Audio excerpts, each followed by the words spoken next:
Pliny the Elder said that trees formed the first temples of the gods. Indeed, the widespread distribution of world tree symbolism in nearly every culture supports this. To ancient man, trees contained living spirits, and human civilization was built from the animated bones of these stationary beasts. Everything from houses to furniture, medicine and food, tools and weapons, boats and carriages. The spirit of a tree would find itself transformed either through carpentry or ritual fire. The cosmological explanation always reflects the temples man worshipped in. When trees were temples, a great world tree stood in the center of the earth. Its roots connected the underworld while the branches formed the heavens.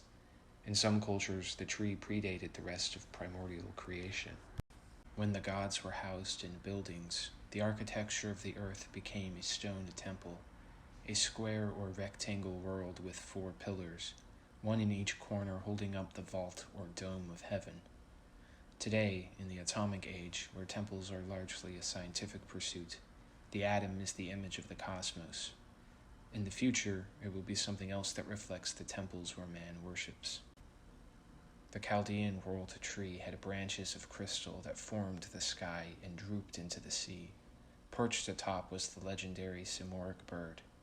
The Phoenicians saw the world as a revolving tree.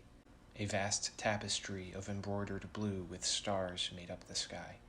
The Norse had the world ash, and it was from that world tree Odin hung when he learned the runes. To the Greeks, the world tree was an oak, and it was sacred to Zeus. The Romans worshipped a wild fig tree named Ruminalis. It was the tree where the babies Romulus and Remus landed after floating in a cradle down the Tiber River. In general, many deities have specific trees associated with them, further demonstrating how important tree worship was. The beech was to Jupiter, the laurel to Apollo, the olive to Minerva, the myrtle to Venus, and the poplar to Hercules. There is the tree of life in biblical cosmology, and it was ultimately a tree that Jesus was nailed to. It is believed the Druids always worshipped under an oak, and even the Saxons held meetings under an oak. There are many deep ties to ceremony, superstition, and religion persisting throughout the ages that involved trees. The most obvious today, of course, is Christmas. In some cultures, there were trees on every farm that were not to be touched under any circumstances, except by pregnant women when they were giving birth. They would hold on to the tree as it was believed to offer an easy delivery. Elsewhere, the fertility-granting ability of being near or dancing under a tree is common. It was often seen as bad luck to cut down a tree, at least without offering an animal sacrifice first. The vast folk and mythological lore attributed to trees is truly impressive.